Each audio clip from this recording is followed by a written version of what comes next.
माँ बाप जन्नत भी हो और माँ बाप जहन्नम भी हो, ये कैसे हो सकता है? कहा प्यारे, माँ बाप की खिदमत करके राजी कर लो, माँ बाप राजी हो गए तो तुम्हारे लिए जन्नत है, और माँ बाप नाराज हो गए तो तुम्हारे लिए जहन्नम है। इसलिए मेरी कौम के शहजादों, माँ बाप को राजी रखना, शराब जना जुए से दूर रहना, नमाज की कसरत करना, चेहरे को नबी की सुन्नत से सजाना, ताकि कब्र में जब तेरा दाखिला हो फरिश्ते तेरे चेहरे को देख कर कहे, इससे सवाल क्या पूछते हो? चेहरा बता रहा है कि गुलामे मुस्तफा कब्र में आ गया है। जाहिर सी बात है, लेकिन आज हमारे पास न सूरत नबी वाली है, न हमारे पास चेहरा मुस्तफा वाला है, न आज हमारे पास किरदार नबी वाला है, न आज हमारे पास कैरेक्टर नबी वाला है। बुरा न मानिएगा मेरी बात का, आज हम नमाज़े जनाजा पढ़ने के लिए तैयार है, लेकिन याद रखिए नमाज़े जनाजा तो फर्ज़े किफ़ाया है, लेकिन पढ़िए लोग बहुत भीड़ लगाते हैं नमाज़े जनाजा पढ़ने के लिए, लेकिन इससे पहले कि आपकी नमाज़े जनाजा पढ़ी जाए आप ऐसे नमाजी बन जाइए ताकि बरोज़े महशर उठिए तो आपके आज़ाए वज़ू से नूर ही नूर निकले, आपके चेहरे की चमक ही चमक हो। लेकिन आज हम जहां पर हैं, कौन दाढ़ी रखने की बात करता है, कौन नमाज की बात करता है? माज़अल्लाह समाज में कुछ लोग ऐसे हो गए जो कहते हैं मौलाना जो होगा हम देख लेंगे, आपको कहने की जरूरत नहीं है। आज मेरी कौम का नौजवान कहता है मौलाना हमारा जिस्म हमारी मर्जी, हम जो चाहे करें, हम कान की बाली पहन करके रहे, हम यहूदियों की तरह दाढ़ियां बना करके रखे, हम अपनी जुल्फों को बढ़ा करके बाल में साहब औरतों की तरह जो सामान लगाया जाता है उन लोहा और लकड़ को लगा करके जिंदगी गुजारे। मौलाना साहब हम शराब खाने में जिंदगी गुजारे, हम जो चाहे करें, ये हमारा जिस्म, ये हमारी मर्जी। लेकिन सुल्तान रज़ा कहना चाहेगा वो अपने जिस्म से गुरूर करने वाले, वो अपनी बाजुओं की ताकत पे अकड़ने वाले, अपनी जबान के जरिए लोगों को तकलीफ देने वाले, आज तेरे बाजुओं में ताकत है, तू कहता है हम अपने बाजुओं से लोगों को मसल देंगे। आज तेरी जबान में ताकत है, तू कहता है हम लोगों को गालियां देंगे, बुरा भला कह के भगा देंगे। आज तेरे पास इक़्तिदार है, ताकत है, तू कहता है लोगों को कदमों से मसल देंगे। लेकिन एक दिन आने वाला है, चाहे हिंदू हो या मुसलमान हो, मर्द हो या औरत हो, बच्चा हो या बूढ़ा हो, लेकिन जिंदगी में एहसास करना, रात की तन्हाई में अपने घर में बैठ करके सोचना, कल ये मेरे परदादा का था, वो नहीं रहे तो ये घर मेरे दादा का हो गया, वो नहीं रहे तो ये घर मेरे बाबा का हो गया, वो नहीं रहे तो ये घर मेरा है। एक दिन आएगा मैं भी नहीं रहूंगा, ये घर मेरी औलादों का हो जाएगा।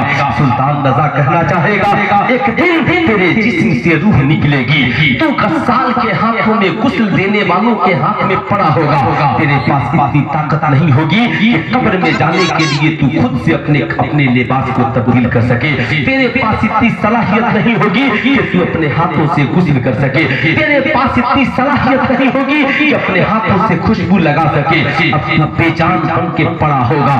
तू गुस्ल दिलाने वाले जिधर चाहेंगे तुझे उलट देंगे, जिधर चाहेंगे तुझे पलट देंगे। तेरी औकात का इसी दुनिया में अंदाजा लग जाएगा, जिस बाजुओं पे तुझे गुरूर था उस बाजुओं की ताकत खत्म हो गई होगी, जिन आंखों पे तुझे गुरूर है उन आंखों की बिनागुन आंखों की सलाहियत दम तोड़ चुकी होगी, जिस जबान पे तुझे गुरूर है उस जबान की ताकत खत्म हो चुकी होगी, न तू बोल पाएगा। याद रखना तू ये बेजान जिस्म की तरफ पड़ा होगा, बड़ा गुरूर था ये अकाउंट मेरा है, मगर अब उस पे तेरे नॉमिनी में जिसका नाम होगा, बीवी कहेगी मेरा अकाउंट है, बच्चे कहेंगे मेरा अकाउंट है, जिस जमीन पे तू लेटा होगा, जिस मकान को तूने दिन को दिन नहीं रात को रात नहीं समझ के जिस मकान में 10 लाख 20 लाख का जो मकान बनाया होगा, उसी मकान से तुझे निकालने की तैयारी हो रही होगी, तेरी औलादें तेरे कफन और दफन का इंतजार कर रही होंगी। उलमाए किराम तशरीफ लाएंगे और कहेंगे जल्दी करो, गुस्ल कराओ, ऐलान कर दो फला वक्त नमाज़े जनाजा है। तेरे जितने अपने प्यारे हैं दोस्त अहबाब सब तेरे आखिरी दीदार के लिए बेचैन होंगे। आला हज़रत फरमाते हैं मुजरिम को न शर्माओ, अहबाब कफन ढक दो, मुंह देख के क्या होगा, पर्दे में भलाई है। अल्लाह अल्लाह लोग आकर तेरा चेहरा देख रहे होंगे। चलो आखिरी बार दीदार कर लिया जाए। जिसकी मोहब्बत में तू जान देता था, जिनके लिए तू कभी गुनाह को गुनाह नहीं समझता था, आज वो तुझे कांधा देकर कब्र तक ले जाएंगे, मगर कब्र में तेरे साथ जाने वाला कोई नहीं होगा। लोग नमाज़े जनाजा के बाद तुझे उतारेंगे, फिर पटरियां रख करके करोड़ों मन मिट्टी तेरे ऊपर डालते हुए दुआ पढ़ेंगे, मिन्हा खलकनाकुम व फीहा नुईदुकुम व मिन्हा नुखरिजुकुम तारतन उखरा। रब फरमाता है मैंने तुझे इसी मिट्टी से पैदा किया है, इसी मिट्टी से तुझे उठाऊंगा, फिर एक दिन आएगा इसी मिट्टी में तुझे डाल दूंगा। अब कब्र की अंधेरी कोठरी होगी, कोई पुरसाने हाल नहीं होगा। जिस बीवी को तूने अपना समझा था वो घर में रो रही होगी, शोक और इद्दत में होगी। जिस बेटे को तूने अपना कहा था वो बेटा घर आकर के इमाम साहब से कहता होगा चहादम की तैयारी कराइए, कुरान की तिलावत कराइए। जिस दोस्तों के लिए तू जान देने की बातें करता था, जो दोस्त कहते थे हर लम्हा मैं तेरे साथ हूँ, वो दोस्त अपने घरों में आराम कर रहे होंगे, अपनी कब्र के आलम में होगा। मुनकर नकीर तेरे सामने होंगे, ऐसे बेकसी और बेबसी के आलम में तेरे करीब कौन जाएगा। कुरान कहता है जमाने को दर से वफा देता है। ऐ दुनिया वालों याद रखना, कुरान ने कहा सारी दुनिया की मोहब्बत कब तक, जब तक जिस्म में जान बाकी है तब तक, मगर नबी की मोहब्बत कब तक है। कुरान कहता है लोगों ये नबी वो है, अन्नबी औला बिल मुमिनीना मिन अनफुसिहिम, ये नबी वो है जो ईमान वालों के जान से भी ज्यादा करीब है। अब मुझे ठहर कर कहने दो, सारी दुनिया जब तक तेरे जिस्म में जब तक जान है, सारी दुनिया तेरे करीब है, मगर जब जिस्म से जान चली जाएगी, कब्र में मुनकर नकीर आएंगे, फरिश्ते सवाल करेंगे मन रब का तेरा रब कौन है, माँ दीनों का तुम्हारा दीन क्या है, माँ कुंता तकूलो फी हक़्क़ि हाज़िर रजुल। अब जरा ठहरिए, इतना कहना था, बरेली के इमाम पुकार उठे, खड़े हैं मुनकर नकीर सर पर, न कोई हामी न कोई यावर, बता दो आकर मेरे पैगंबर, ये सख्त मुश्किल जवाब में है। अल्लाह अल्लाह आपके मोहल्ले का कोई तरक्की याफ्ता नौजवान खड़े होकर कहेगा जमजम फतहपुरी साहब बड़ा तरक्की याफ्ता जमाना है, मुनकर नकीर की सख्ती होगी, झिझोर कर उठाएंगे, जवाब देना बड़ा मुश्किल होगा। एक काम कीजिए ना, बेहतरीन मोबाइल फोन उसकी कब्र में दे दीजिए, जाइए जो ही कब्र में जाएगा उसे कहिएगा इमाम साहब का नंबर डायल कर लेगा, कहेगा हजरत फंस गया हूँ, आज तो दुनिया में जहाँ फंसता हो वहीं से फूल लगाकर पूछता हो। नकीब साहब किबला सवाल ये है जरा जवाब बता दीजिए, मुफ्ती साहब किबला सवाल ये है जरा जवाब बता दीजिए। साहब आपकी कौम के नौजवान बच्चे कहेंगे सुल्तान नज़ा नेटवर्क वहाँ काम करता है जहाँ ऑक्सीजन का आना जाना हो, जहाँ हवाओं का आना जाना हो, मगर कब्र में इंसान करोड़ों मन मिट्टी के अंदर होगा, वहाँ दुनिया का कोई नेटवर्क काम नहीं करेगा।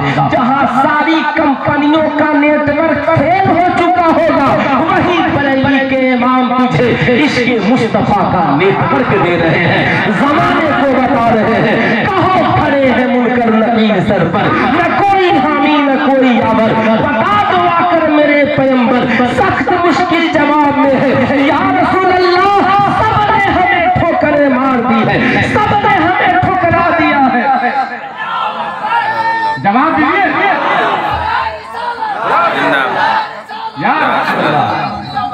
जिंदाबाद। अब जरा सा सुनिएगा, सबने हमें ठुकरा दिया है, आका जी जिसे हमने अपना जाना था सबने हमें ठुकरा दिया है, अब सिवाय आपके कोई बचाने वाला नहीं है। आका जी हम कहे हैं आप मेरे हैं, आप सिर्फ एक बार इतना कह दे, समसम दुनिया में नात मेरी पढ़ता था ये मेरा है, फला दुरूद मुझ पे पढ़ता था ये मेरा है, फला मुझ पे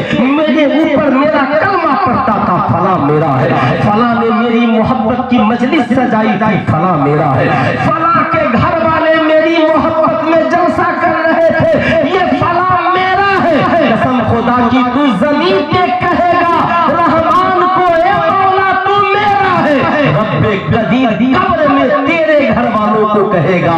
जब उसने दुनिया में कह दिया मैं तेरा हूँ तो ये कब्र में आने वाला भी मेरा है। मगर शर्त है ना।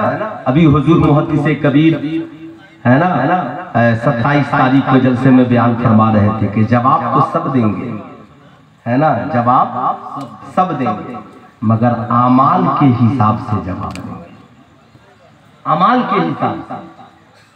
अब वो जो बेगुनाह होंगे जवाब जल्दी देंगे, और जो गुनाहगार होंगे तब तक जवाब देते देते 2-4 गुर्ज लग जाएगा, 2-4 गुर्ज लग जाएंगे फरिश्तों के। आहा, अब जरा सुनिए, मुस्तफा जाने रहमत सल्लल्लाहु अलैहि वसल्लम है, सहाबे कराम का मजमा है और आका करीम है। एक सहाबी रसूल आका की मजलिस में तशरीफ लाए। कब्र में किसके सामने होना है? आका के सामने। किसके सामने? जरा हाथ उठाकर बोल दे, किसके सामने? और जरा जोर से बोले, किसके सामने? पहले हमारा सामना खुदा से नहीं होगा, कब्र में मुस्तफा से होगा। और जो होना है यहीं से होगा, जो होना है यहीं से होगा। बखुदा खुदा का यही है दर, नहीं और कोई मफर मकर। जो वहां से हो यहीं आके हो, जो यहाँ नहीं तो वहां नहीं। जो होना है यहीं से होगा। सुने, चेहरे पे दाढ़ियां नहीं सजाने वाले, अपनी सूरत को यहूदियों की तरह बनाने वालों, अपने हाथों में सिखों की तरह कड़ा पहनने वालों, अपनी कान को बालियों से सजाने वालों, अल्लाह के नबी ने फरमाया जो दुनिया में जिस कौम से मुशाबिहत रखेगा उसका अंजाम उसी के साथ होगा, उसी के साथ। अब फैसला आपको करना है कि आपका अंजाम किसके साथ होना चाहिए। जानना बहुत जरूरी है, आज नहीं जानेंगे तो कब जानेंगे, इसलिए जानना आपका बहुत जरूरी है। आप क्या चाहते हैं? आपका अंजाम यहूदियों के साथ हो, आपकी औलादों का अंजाम नसरानियों के साथ हो, आपकी औलादों का अंजाम इन यहूदियों और ईसाइयों के साथ हो। अगर आप नहीं चाहते हैं तो आप अपनी औलादों को बताइए, बेटा जो तुम फ्रेंच का दाढ़ी रखते हो, इधर से कटा कर इधर से कटा के छोटी निकाल कर मोछे बड़ी करके, ये यहूदियों का तरीका है। तुम जुल्फों को कमर तक बढ़ाते हो, दाढ़ियों को पेट तक बढ़ा करके लाते हो, ये मजूसियों का तरीका है। तुम जो हाथों में कड़ा पहनते हो, ये सिखों का तरीका है।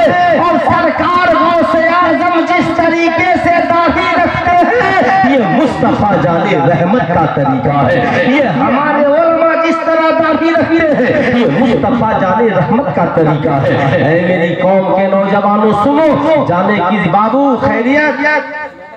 खैरियत से है? ये बेचारे 2-3 नौजवान उठ करके जा रहे हैं, ये सोच रहे हैं कि अभी जिंदगी बहुत है ना, फिर कभी सुन लेंगे, काम चल जाएगा। लेकिन आप सुनिए, जरा दोनों हाथों को उठा करके बोल दीजिए या रसूल अल्लाह। मुस्तफा जाने रहमत की मजलिस सजी है। एक सहाबी तशरीफ लाए, आका करीम की नजर उन पर पड़ी, आका ने अपने चेहरे को फेर लिया।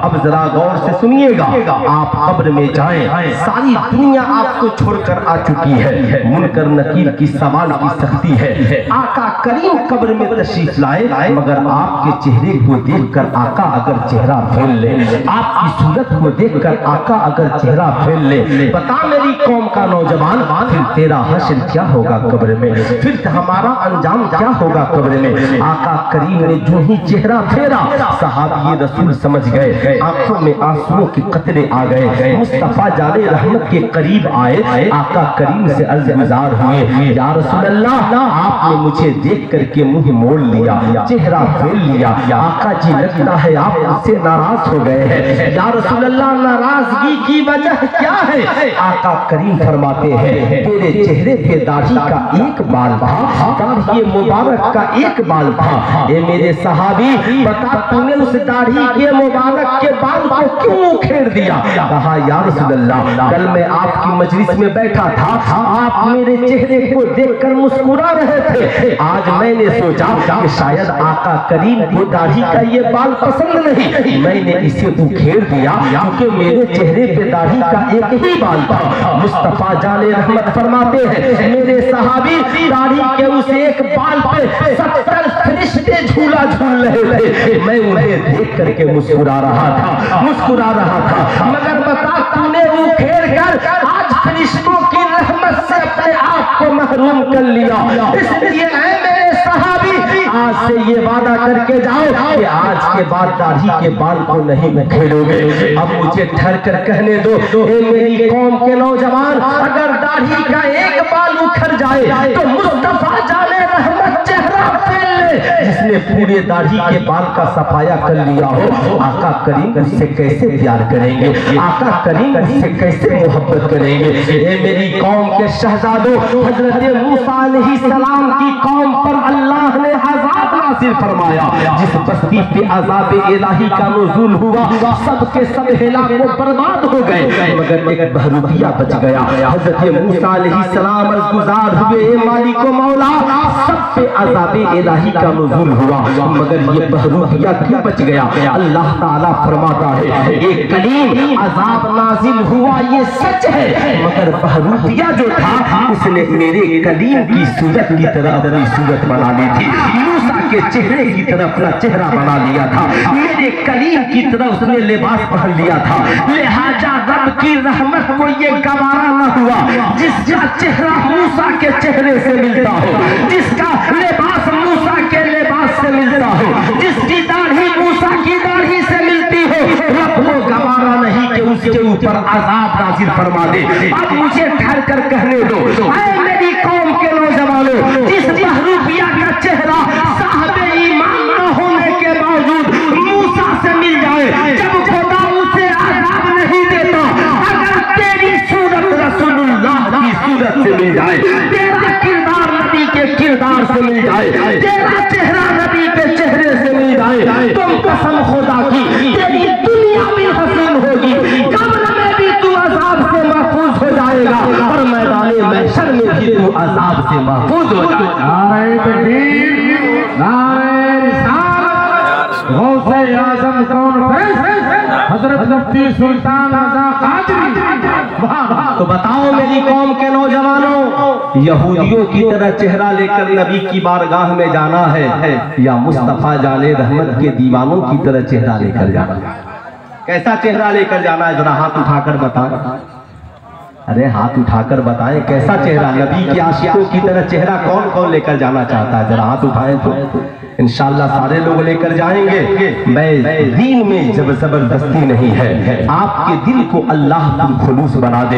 ये मेरी कौम का नौजवान, कितनी मुसीबत तेरे ऊपर आई होगी। जाने वाला नौजवान, आपकी बस्ती में कई नौजवान इंतकाल कर गए, बेशक ये बात सच है। कितना गम है आपके सीने में, क्या करबला वालों से भी ज्यादा गम आपके सीने में है? मुस्तफा जाने रहमत से भी ज्यादा गम आपके सीने में है। आपके घर में एक लाश पड़ी होगी, करबला में हुसैन के सामने 72 लाशें पड़ी हैं, लेकिन सुल्तान रज़ा कहना चाहेगा, करबला चौक में जलसा कराने वालों, गौसे आज़म के नाम की महफिल सजाने वालों, काबिल मुबारकबाद हो आप। लेकिन मैं आपसे पूछना चाहता हूँ, आज जिनके नाम पे आपने महफिलें सजाई है, आज आपने देखा होगा, पूछिए ज़मज़म फतहपुरी साहब से, साहब बहुत सारे लोग ऐसे मिलेंगे, बाप दुनिया में जिंदा है, मोहब्बत की फिक्र नहीं है, माँ दुनिया में जिंदा है, मोहब्बत की फिक्र नहीं है, भाई दुनिया में जिंदा है, मोहब्बत की फिक्र नहीं है, मगर वही भाई जब इंतकाल कर जाता है, मोहब्बत सीने में चली आती है, भाई खड़ा होता है। मेरे भाई का जनाजे का इंतजाम अच्छा होना चाहिए,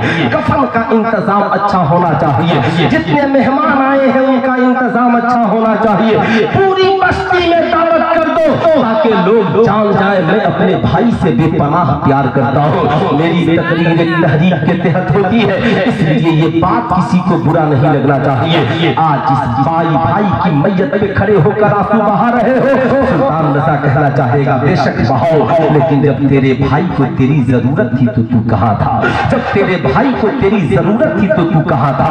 बता ईमानदारी के साथ, जब तेरे भाई को खाने की जरूरत थी क्या तूने भाई को खाना खिलाया था? जब तेरे भाई को लिबास की जरूरत थी, क्या तूने अपने भाई को लिबास पहनाया था? जब तेरी माँ को अस्पताल में दवा की जरूरत थी, तो क्या तू इलाज के लिए हाजिर हुआ था?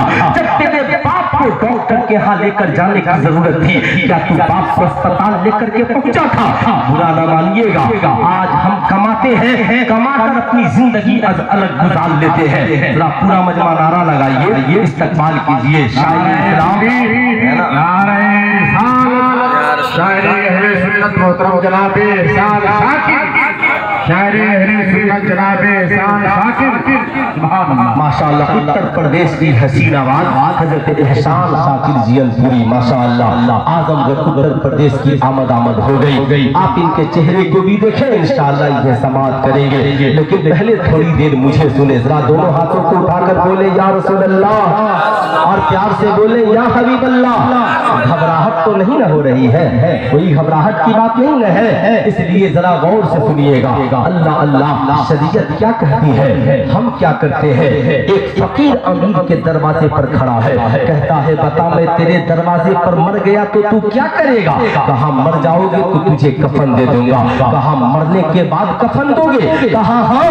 कहा मरने के बाद कफन न देना, मरने के बाद 3 कफन के कपड़े दोगे? एक काम करो, जिंदगी में ही मुझे कपड़े की जरूरत है, मरने के बाद कफन न देना, मैं जिंदा हूँ, अभी मुझे कपड़े की जरूरत है, जरा एक कपड़ा दे दे। बाप दादा के मरने के बाद 1000 लोगों को खाना खिलाने वालों, शौक से तुम गरीबों को खाना खिलाओ, मगर जरा उस बाप का ख्याल कौन करेगा जिसे आज दवा की जरूरत है? उस भाई का ख्याल कौन करेगा जिसे आज तालीम के लिए कॉपी किताब और कलम की जरूरत है? इसलिए मेरी गुजारिश है, आज हमारी दुनिया कैसी हो गई है, आज हमारी हालत ये है कि भाई भूखे सो रहा है मगर हमें फिक्र नहीं है, बाप अस्पताल में दवा के लिए तरस रहा है मगर हमें उसकी फिक्र नहीं है। माशाअल्लाह, नारे तकबीर, नारे मोहतरम जनाबे नदीम रजा फैजी, माशाअल्लाह माशाअल्लाह। हिंदुस्तान के इतने बड़े शायर जनाबे शायर हिंदुस्तान नदीम रजा फैजी, अब पूरा जलसा आपका स्टेज पर आ चुका है, इसलिए आप खूब इत्मीनान सुकून के साथ बैठे। आप ये न समझिएगा कि बहुत लंबी मैं तकरीर करूंगा, नहीं, आप हर 5 मिनट के बाद मेरी तकरीर खत्म हो सकती है, बस आप जब इशारा कर देंगे तब मेरी गुफ्तगू खत्म हो जाएगी। लेकिन पहले कुछ तो सुनना होगा आपको। जरा दोनों हाथों को उठा करके बोल दे या रसूल अल्लाह, और जरा प्यार से बोल दें या हबीब अल्लाह। लेकिन आज हमारा मिजाज क्या बन गया है, बाप इंतकाल कर जाए तो आज की औलाद कहती है रायमंड कंपनी का कफन दीजिएगा। बाप जिंदा था तो ईद में कपड़ा नहीं बनाता था, मरने के बाद रायमंड कंपनी का कफन दीजिएगा। आपस में भाई झगड़ा कर बैठते हैं, गरीब भाई बेचारा जिसने माँ बाप की खिदमत की, इलाज कराया, अब वो कफन खरीदने के लिए भेज चुका है। अमीर भाई कहता है इमाम साहब उससे कहिए मेरा भी पैसा लेकर के जाए, वरना कीमती कफन मेरे बाप को लगना चाहिए। गरीब भाई कहता है अब्बा मुझसे बहुत प्यार करते थे, उन्होंने कहा था बेटा तुम कफन जो भी दोगे वो मुझे मंजूर है, मैं लेकर के आ गया हूँ। सुल्तान रजा कहना चाहेगा किसने कहा? साहब जब किससे कहा जाए कि साहब आपका गरीब भाई है, खिदमत को करता था, उसे कफन देने दीजिए, तो औलादे कहती है क्या मैं बेटा नहीं हूँ? सुल्तान रजा कहना चाहेगा किसने कहा कि तू बेटा नहीं है? अगर बाप को कफन देने के वक्त तू बेटा है, बाप के 40वां में कंबल बांटने के लिए तू बेटा है, तो जिस वक्त तेरा बाप अस्पताल में दम तोड़ रहा था, इलाज कराने के वक्त तू बेटा था, दवाइयों का बिल जमा करने के लिए भी तू बेटा था, अपने बाप का हार्ट का ऑपरेशन कराने के लिए भी तू बेटा था। इसलिए लोग मरने के बाद माँ बाप से जितनी मोहब्बत करते हैं, अगर आधी मोहब्बत जिंदगी में कर ले तो उनकी दुआओं से तुझे जन्नत में जाने से कोई नहीं रोक सकता है। लेकिन आज हमारी हालत ये है, माँ बाप मर जाए सारा प्यार हमारे पास है, भाई इंतकाल कर जाता है लोग फौरन फैसला ले लेते हैं। शरीयत का हुक्म है कि बाप की जिंदगी में अगर बेटा मर जाए तो अब उसकी औलादों को कुछ नहीं मिलेगा। साहब उलमाए किराम से आकर के मसला पूछते हैं, मेरा भाई इंतकाल कर गया, क्या अब उसकी बीवी को हक है, उसके बच्चों का हक है? सुल्तान रजा पूछना चाहेगा, आपने शरीयत के एक रूप को देखा है कि बाप की जिंदगी में बेटा मर जाए तो उसकी औलादों को हक नहीं है, मगर मैं आपसे पूछना चाहता हूँ, अभी तो मेरे और आपके आका दुनिया में आए भी नहीं थे, अल्लाह ने हजरत अब्दुल्लाह को उठा लिया, नबी करीम सल्लल्लाहु अलैहि वसल्लम दुनिया में तशरीफ ले आए, उनके दादा जान ने उनकी परवरिश की, या आका को हजरत अब्दुल मुत्तलिब ने छोड़ा? अरे बोलिए जरा जोर से, हाथ उठाकर बोलिए छोड़ा, जरा जोर से बोलिए ना छोड़ा। दादा पोते से इतनी मोहब्बत करते थे, क्या कोई दादा आज मोहब्बत करेगा? हजरत अब्दुल मुत्तलिब है, आका की विलादत की खुशी में 3 दिन पूरे मक्के वालों की दावत करते हैं। याद रखिएगा खूब गौर से, पूरे मक्के वालों की दावत। अल्लाह अल्लाह, जितने मक्के वाले थे सब खाने के लिए आ गए। अल्लाह अल्लाह, ये मेरी कौम का नौजवान, अगर आपने मेरी इस गुफ्तगू को समझ लिया, मैं समझूंगा जमजम फतहपुरी साहब का बुलाना वसूल हो गया और मेरा आना वसूल हो गया। हजरत अब्दुल मुत्तलिब है, कुफ्फार व मुशरिकीन है, मक्के के बड़े बड़े काफिर सब खाने के लिए दस्तरखान पे बैठ गए। चरिंद परिंद के लिए पहाड़ों पे खाना हजरत अब्दुल मुत्तलिब ने भिजवा दिया, मुसाफिरों के लिए रास्ते में खाने का इंतजाम कर दिया, सब खाने के लिए बैठ गए। ये किसकी विलादत का जश्न मनाया जा रहा है? उसकी जिसका बाप इस दुनिया में नहीं है। मैं कहता हूँ बताओ, नबी के दादा से ज्यादा कोई पोते से मोहब्बत करने वाला लेकर के आओ। आपको सिर्फ ये याद है कि बाप की जिंदगी में पोता अगर बेटा मर जाए तो पोते को हक नहीं होता, तो आका ने ये भी तो तरीका बताया है, मेरे दादा ने मुझसे जितना प्यार किया था तुम भी अपने पोतों से उतना ही प्यार करो। अब जरा गौर से सुनना, गौर से, हजरत अब्दुल मुत्तलिब ने किस्म किस्म के खाने लगवा दिए, सारे मक्के वालों ने खाना खा लिया, आपस में कान में गुफ्तगू करने लगे। कहा अब्दुल मुत्तलिब सरदारे काबा है, सरदारे मक्का है, काबे के मुतवल्ली है, बड़ा बेहतरीन खाना खिलाया है, बड़ा शानदार खाना खिलाया है, मगर एक चीज की कमी रह गई है। अल्लाह अल्लाह, ये मेरी कौम का नौजवान, आज के जलसे से आपको वादा करके जाना है। हजरत अब्दुल मुत्तलिब ने पूछा है, मक्के वालों किस चीज की कमी है? कहा हुजूर किसी चीज की कमी नहीं, हमने सब खा लिया, मगर माज़अल्लाह सिर्फ शराब की कमी रह गई है। हजरत अब्दुल मुत्तलिब ने कहा अल्हम्दुलिल्लाह, मैं भी बरकत वाला हूँ और मेरा बेटा भी बरकत वाला था और मेरा पोता भी बरकत वाला है। न मेरे बाप दादा ने शराब पी है, न कभी अब्दुल्ला ने शराब पी है और न ही मेरी आने वाली औलादें कभी शराब पिएगी, इसलिए न हम शराब पीते हैं न किसी को शराब पिलाते हैं। ये कौन बोल रहा है? ये सरकार के दादा हजरत अब्दुल मुत्तलिब बयान कर रहे हैं। अल्लाह अल्लाह, अभी इस्लाम का ऐलान नहीं हुआ है, अभी कुरान की आयतें नहीं उतरी है, अभी सिर्फ आका हजरत अब्दुल मुत्तलिब की गोद में आए हैं। हजरत अब्दुल मुत्तलिब बता रहे हैं, न हम शराब पीते हैं न हम शराब पिलाते हैं। सुल्तान रज़ा आज अपनी कौम के नौजवानों से पूछेगा, तुम आज कॉलेज में अपनी जन्म पार्टियों में शराब पीते हो, आज तुम होटलों में जाकर अपनी बर्थडे पार्टियों में शराब पीते हो, आज तुम अपनी बेटियों के जन्म पार्टियों में शराब की महफिलें सजाते हो, आज तुम अपनी शादियों में शराब की महफिलें सजाते हो, तो आज के इस जलसे से वादा करके जाओ कि कब्र में नबी को मुंह दिखाना है, इसलिए हम कब्र में शराबी बनकर नहीं बल्कि मुस्तफा जाने रहमत का आशिक बन करके जाएंगे इंशाअल्लाह। आज के बाद पार्टी कोई भी हो, न हम शराब पिएंगे न किसी को शराब। जरा हाथ उठाकर बोले कितने लोग शराब नहीं पिएंगे? पूरा मजमा हाथ उठाकर बताए कितने लोग नहीं पिएंगे? न कभी, जोर से बोले न पिएंगे न कभी, जोर से बोले न पिएंगे न कभी पिलाएंगे। अगर कोई आपका काफिर दोस्त है, यहूदी दोस्त है, नसरानी दोस्त है, ईसाई दोस्त है, तो उसे प्यार से कह दीजिए हमारा जो मजहब है हम आपके तो पानी पिला सकते हैं, पेप्सी कोको कोला पिला सकते हैं, मिनरल वाटर पिला सकते हैं, दही पिला सकते हैं, चाय पिला सकते हैं, सब कुछ पिला सकते हैं, मगर शराब नहीं पिला सकते, अफीम नहीं पिला सकते, गांजा नहीं पिला सकते, चरस नहीं पिला सकते। ऐ मेरी कौम के शहजादों सुनो, ये इस्लाम वाहिद मजहब है जिसके बानी ने जमाने को बताया, उतलुबुल इल्म मिनल महद इलल लहद, इल्म हासिल करो माँ की गोद से लेकर कब्र की मंजिल तक। या रसूल अल्लाह, दुनिया में भी पढ़े, कहा दुनिया में भी पढ़ो, कब्रिस्तान में जाओ तो कब्र में भी पढ़ो। जिस मुसलमान का ये अकीदा हो जाए कि मरने के बाद नबी के सामने जाना है, बताओ वो शराबी बनकर जिएगा?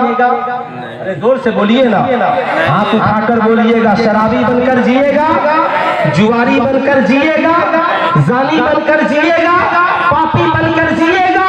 नहीं, जिएगा तो आशिक़े मुस्तफा बनकर जिएगा, आशिक़े मुस्तफा बनकर जिएगा। इसलिए मेरे दोस्त, मैं आपको बताना चाहूंगा, आज अल्हम्दुलिल्लाह हमारी कौम के नौजवानों ने ये बीड़ा उठाया, ये फैसला किया कि हम अपने पूरे मरहूमीन के नाम से जलसा करेंगे। आज नबी की नात खानी होगी, नबी की नात पढ़ी जाएगी। अल्लाह अल्लाह कब्र में भी तो यही हो रहा है। सवालात बड़े आजकल चल रहे हैं, लेकिन मैं उन सवालात में उलझना नहीं चाहता।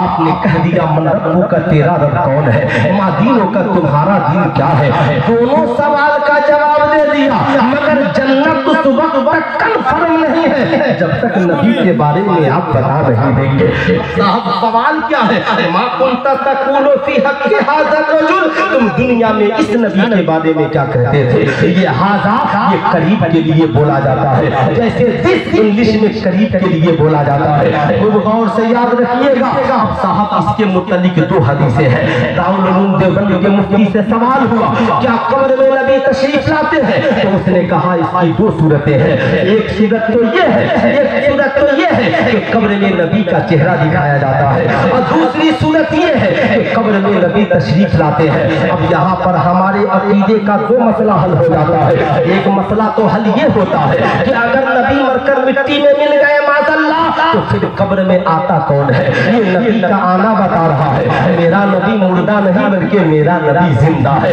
तभी तो आ रहा है और जा रहा है। जो मरकर मिट्टी में माज़अल्लाह मिल जाएगा वो ना आएगा न जाएगा। दूसरा हमारा अकीदा ये है कि नबी बशर भी है और नबी नूर भी है। एक हमारा हरीफ है, उसका अकीदा है नबी नूर नहीं है। तो आप उससे ईमानदारी से पूछिए, साहब कब्र पे एक बार में पूरी दुनिया में लाखों लोग मरते हैं। कोई पश्चिम के कब्रिस्तान में दफन हो रहा है, कोई पूरब के कब्रिस्तान में दफन हो रहा है, कोई दक्षिण के कब्रिस्तान में दफन हो रहा है, कोई उत्तर के कब्रिस्तान में दफन हो रहा है। ठहर जाना मेरी कौम के शहजादों, और जरा सीने पे हाथ रखकर सोचो, चारों तरफ एक ही बार मुर्दे दफन हो रहे हैं, मुनकर नकीर सारी कब्रों में पहुंच गए। अब साहब सवाल हो रहा है, बताओ तक़ूलु फी हक़्क़ि हाज़ा रजुल, तुम दुनिया में इस नबी के बारे में क्या कहते थे? अब जरा ठहर जाना, अगर नबी सिर्फ बशर होते तो बशर एक बार में एक ही तरफ दिखेगा या एक ही जगह जाएगा। बशर एक बार में करोड़ों जगह नहीं जाएगा। जैसे जमजम फतहपुरी साहब को या नदीम फैजी साहब को एक जगह जाना हो तो एक ही जगह जाएंगे, मगर जो ही आपने ये बड़ा मशीन वाला कैमरा लगा दिया, अब इसकी रोशनी, इसकी लाइट एक जिस्म को एक बार में पूरी दुनिया में पहुंचा रही है। ये रोशनी का कमाल है, ये इस दौर के साइंटिस्टों का कमाल है। अब आप उन साइंटिस्टों से कहेंगे मेरा नबी तेरा नबी भी है, तो कहेगा हमारे पास तो ताकत ये है कि हम अपने साइंस के जरिए आपकी आवाज को, आपकी तस्वीर को पूरी दुनिया में फैलाते हैं। क्या आपका पैगंबर एक वक्त में पूरी दुनिया में नजर आ सकता है? तो इसका जवाब यही है जो मैं आपको बताने जा रहा हूँ। नबी सिर्फ बशर होते तो पूरब वाले कहते ठहरो, अभी आका का चेहरा पश्चिम की तरफ है, जब पूरब की तरफ होगा तो सवाल होगा। ठहरो, अभी आका का चेहरा दक्षिण की तरफ है, उत्तर की तरफ आका का चेहरा होगा तब सवाल होगा। लेकिन फरिश्ते कहते जाते हैं और मुस्तफा सबकी कब्र में तशरीफ लाते हैं। एक बार में करोड़ों नहीं अरबों करोड़ों कब्रों में नबी का आना बता रहा है कि नबी बशर भी है और नबी नूर भी है। बशर होकर बेलाल को इस्लाम बता रहे हैं और नूर होकर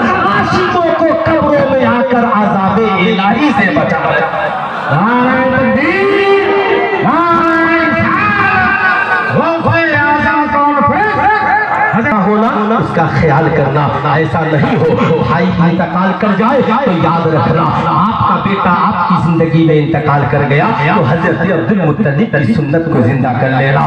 भाई इंतकाल कर जाए तो जनाब अबी तालिब की सुन्नत को जिंदा कर लेना। अल्लाह अल्लाह, हजरत अब्दुल मुत्तलिब के इंतकाल के बाद मुस्तफा जाने रहमत जनाब अबी तालिब की क़यादत में परवरिश पाते हैं। ये कौन, ये नबी की जिंदगी। इसलिए सहाबा ने पूछा या रसूल अल्लाह, जब गम ज्यादा हो जाए तो क्या करे? आका ने कहा जब कोई मुश्किल फंस जाए तो मेरी जिंदगी को पढ़ लिया करो, मेरी सुन्नत को पढ़ लिया करो, मेरे तरीके को पढ़ लिया करो। सुनो, दस्तूर ये था कि हजरत अब्दुल मुत्तलिब उस वक्त तक खाना नहीं खाते जब तक के मुस्तफा जाने रहमत को खाना नहीं खिलाते।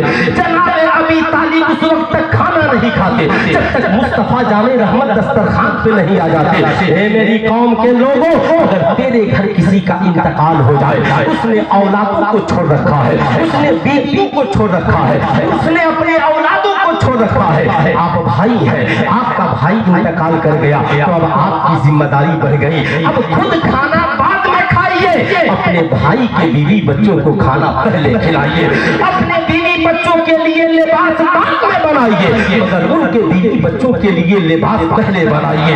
ये तरीका हमें मुस्तफा जाने रहमत ने दिया है, ये सलीका हमें मुस्तफा जाने रहमत ने दिया है। आज हम जिस समाज में जीवित और जिंदा है, आज लोगों का हाल इतना बुरा हो गया है, भाई के इंतकाल के बाद अगर उसकी औलादे बड़ी हो जाए तो उसकी बीवी से लोग कहते हैं बेटी की शादी में जमीन बेचोगी, किसी और को न देना, मुझे ही दे देना, इसलिए कि मैं तेरा करीबी हूँ, वरना तुझसे रिश्ता खत्म हो जाएगा। सुल्तान नता कहना चाहेगा मरहूम भाई की बीवी से जमीन खरीदने वालों, मरहूम भाई के यतीम बेटी और बच्चों से जमीनें लिखवाने वालों, क्या तुझे शर्म नहीं आती कि तुम मुसलमान हो, तुम नबी का कलमा पढ़ने वाले हो, तुम मुस्तफा जाने रहमत के नाम का फातिहा कराने वाले हो, नबी के नाम पे जान निसार करने की बात करने वाले हो। ए मेरी कौम के लोगों, आज के बाद याद रखना, यतीमों के सर पे दस्ते शफकत फेरना यह आखिरत की पहचान है। और से सुनिएगा, हजरत सासा बिन नाजिया है जिन्होंने अभी इस्लाम कबूल नहीं किया है। हज़रत नबी करीम सल्लल्लाहु अलैहि वसल्लम की बारगाह में हाजिर होते हैं, अर्ज करते हैं या रसूल अल्लाह, मैं इस्लाम कबूल करने के लिए हाजिर हूँ। आका उन्हें कलमा पढ़ाते हैं। जानते हैं सासा बिन नाजिया की आका के पास आए थे, उन्होंने सुना था आका यतीमों से मोहब्बत करते हैं, आका बेटियों से प्यार करते हैं, आका बेवाओं से मोहब्बत करते हैं, आका कमजोरों की मदद करते हैं। यहूदियों से किसी ने कहा था, ऐ यहूदियों बताओ इस्लाम का खात्मा कैसे होगा? यहूदियों ने कहा इस्लाम को मिटाने के लिए बम बंदूक चलाने की जरूरत नहीं है, इस्लाम को मिटाने के लिए बस इतना करो कि मुसलमानों की जिंदगी से सीरत मुस्तफा को मिटा दो। कहा सीरत मुस्तफा क्या है? कहा उनके नबी की सीरत ये है भूखों को खाना खिलाया जाए, यतीमों के सरों पे दस्ते शफकत फेरा जाए, बेवाओं को दुल्हन बना के फिर से नुसरत किया जाए, यतीमों को उसका हक दिया जाए, यतीमों के माल की हिफाजत की जाए, कोई प्यासा मिल जाए तो पानी पिलाया जाए, नमाज़ों की पाबंदी की जाए, सच्चाई को आम किया जाए, सूद ज़ना जुआ रिश्वत से दूर रहा जाए। माँ के कदमों के नीचे जन्नत है, बाप जन्नत का दरवाजा है, इस तसव्वुर को जिंदा किया जाए, भाई से प्यार किया जाए, पड़ोसी को हक दिया जाए। इसलिए नबी की सीरत पे मुसलमान जब तक अमल करते रहेंगे, अगर कोई गैर भी उनका पड़ोसी होगा वो भी इस्लाम के दामन में आ जाएगा। इसलिए कि उनके अंदर सिर्फ अच्छाइयाँ ही अच्छाइयाँ हैं। बुरा मत मानिएगा, मैंने जितनी अच्छाइयाँ आज बयान की हैं, आज अगर मुसलमानों के मोहल्ले में जाकर के देखा जाए तो आज गैर हमसे नफरत करते हैं। वजह यह है हम झूठ भी बोल रहे हैं, माशअल्लाह सूद भी खा रहे हैं, हम रिश्वत भी ले रहे हैं, जालिमों का साथ भी दे रहे हैं, अपने भाई बहन पे जुल्म भी कर रहे हैं, पड़ोसियों पे अत्याचार भी कर रहे हैं। सुल्तान रज़ा कहना चाहेगा कौन हमारे किरदार को देखकर इस्लाम कबूल करेगा? मगर ये सासा बिन नाजिया है, आका की बारगाह में पहुंचे हैं, या रसूल अल्लाह मुझे कलमा पढ़ा दिया जाए। आका ने जब कलमा पढ़ा दिया उन्होंने अर्ज किया या रसूल अल्लाह, या मैंने हालते कुफ्र में जो नेकियां की है अल्लाह उसका बदला देगा? क्या सवाल किया उन्होंने? हालते कुफ्र में जो नेकियां की हैं क्या अल्लाह मुझे उसका बदला देगा? नबी करीम सल्लल्लाहु अलैहि वसल्लम ने कहा सासा पहले ये बताओ तुमने नेकियां क्या किया? कहा सासा पहले ये बताओ तुमने नेकियां क्या की है? अर्ज करते हैं आका जी एक दिन मेरी 2 ऊँटनियां गुम हो गई, गुम होकर मक्के से बाहर चली गई। मैं तीसरे ऊँट पर सवार हुआ, अपने ऊँटों को तलाशता हुआ वादी से बाहर चला गया।